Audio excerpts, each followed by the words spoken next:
South ఇండియాలోనే biggest sorry store మన Varahi silks మన విజయవాడ ఎంజీ రోడ్ లో ప్రారంభం. అందుకే కూటమి సూపర్ హిట్ అయింది. వైకాపా 11 ఆల్అౌట్ అయింది. దేశంలో అనేక రాష్ట్రాల్లో డబుల్ ఇంజిన్ సర్కార్ ఉంది, కానీ ఒక్క ఆంధ్ర రాష్ట్రంలోనే డబుల్ ఇంజిన్ బుల్లెట్ ట్రైన్ ఉంది. కేంద్రంలో ప్రధానమంత్రి నరేంద్ర మోడీ గారి నాయకత్వం, ఆంధ్ర రాష్ట్రంలో ఒక పక్కన చంద్రబాబు నాయుడు గారి నాయకత్వం, ఇంకో పక్కన నాకు అన్న సమానమైన పవన్ అన్న నాయకత్వంతో ఈరోజు మనందరం ముందరికెళ్తున్నాం. ఈరోజు ఆంధ్రప్రదేశ్ స్పీడ్ కి బ్రాండ్ అంబాసిడర్ అయింది. మీ అందరు తెలుసు 2019 నుంచి 24 వరకు మేము ఆంధ్ర రాష్ట్రం నుంచి వచ్చామని చెప్పుకునే దానికి సిగ్గుపడే వాళ్ళం. నేను ఒకరోజు ఢిల్లీకి వెళ్తుంటే పక్కన కూర్చున్న అడిగాడు, మీరు ఏ రాష్ట్రం నుంచి వచ్చారంటే ఆంధ్ర రాష్ట్రం నుంచి వచ్చానన్నా. ఓహో, సైకో పాలన రాష్ట్రం నుంచి వచ్చారా అని అడిగే పరిస్థితి. అలాంటి దగ్గర నుంచి ఈరోజు అన్ని రంగాల్లో ఆంధ్రప్రదేశ్ ఏమో స్పీడ్ గా ముందరికెళ్తుంది. మన నినాదం ఒకటే, ఒక రాష్ట్రం ఒక రాజధాని, కానీ అభివృద్ధి వికేంద్రీకరణ. అందుకే అనంతపూర్ని ఒక ఆటోమేటిక్ హబ్ గా తయారు చేశాం. కర్నూలులో పెద్ద ఎత్తున రెన్యూబుల్ ఎనర్జీ ప్రోత్సహిస్తున్నాం. అనేక సిమెంట్ ఫ్యాక్టరీలు తీసుకొస్తున్నాం. చిత్తూరు, కడప జిల్లా ఎలక్ట్రానిక్స్ మ్యానుఫ్యాక్చరింగ్ పెద్ద ఎత్తున ప్రోత్సహిస్తున్నాం. నెల్లూరు జిల్లాకు వచ్చేగల ఆల్రెడీ డైవర్సిఫైడ్ మ్యానుఫ్యాక్చరింగ్ ఉంది.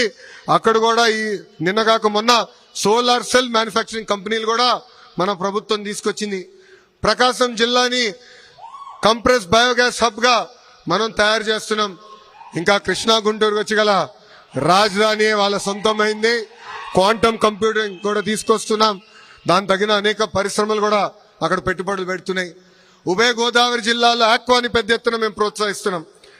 ఏకంగా రిఫైనరీలు తీసుకొస్తున్నాం.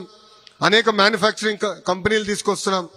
ఉత్తరాంధ్రకు వచ్చేగల IT, pharma, medical devices manufacturing, Visakhapatnam steel plant ఎలా ఉందో అదే విధంగా ఆర్సిలర్ మిత్తల్ స్టీల్ ప్లాంట్ కూడా ఈ రోజు ఉత్తరాంధ్రకి కూటమి ప్రభుత్వం తీసుకొస్తుంది. మనందరి లక్ష్యం ఒకటే, 20 లక్షల ఉద్యోగాలు కల్పించాలని. నేను యువగలం పాదయాత్ర చేసినప్పుడు గంగాధర్ నెల్లూరు నియోజకవర్గంలో మోహన అని ఒక తల్లిని నేను కలిసా. ఆ తల్లి రోడ్డు పక్కన కూర్చుని బజ్జీలు వేస్తుంది. 30 సంవత్సరాలుగా అక్కడ బజ్జీలు వేస్తుంది. అప్పుడు ఆ తల్లిని అడిగా, ప్రభుత్వం నుంచి మీరు ఏం ఆశిస్తున్నారని. అప్పుడు నాకు ఒకటే చెప్పింది ఆ తల్లి, గత 30 సంవత్సరాలుగా ఇక్కడ కూర్చుని బజ్జీలు వేస్తున్నా, నాకు ఇద్దరు పిల్లలున్నారు, బాగా చదివించాను, వాళ్ళిద్దరికీ ఉద్యోగాలు కల్పించు, అది నాకు చాలు అని చెప్పింది మోహన. ఆ రోజు నుంచే నేను నిర్ణయం తీసుకున్నా, కూటమి ప్రభుత్వం 5 సంవత్సరాలు 20 లక్షల ఉద్యోగాలు కల్పించాలని.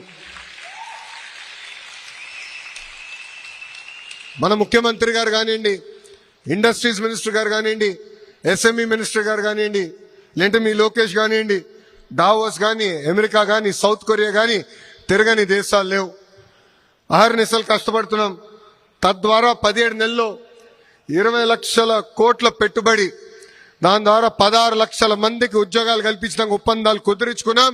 అవన్నీ వచ్చే 3 నెలల్లో గ్రౌండ్ చేసే బాధ్యత కూడా కూటమి ప్రభుత్వం తీసుకుంటుంది. ఇక్కడున్న మనందరం ఒకటి గుర్తుపెట్టుకోవాలి, ప్రభుత్వం కొనసాగింపు అనేది చాలా చాలా అవసరం. గుజరాత్ని తీసుకోండి, ఒరిస్సాని తీసుకోండి, అక్కడ వరుసగా ఒకే ప్రభుత్వం వచ్చింది కనుకనే అద్భుతంగా అభివృద్ధి చెందారు.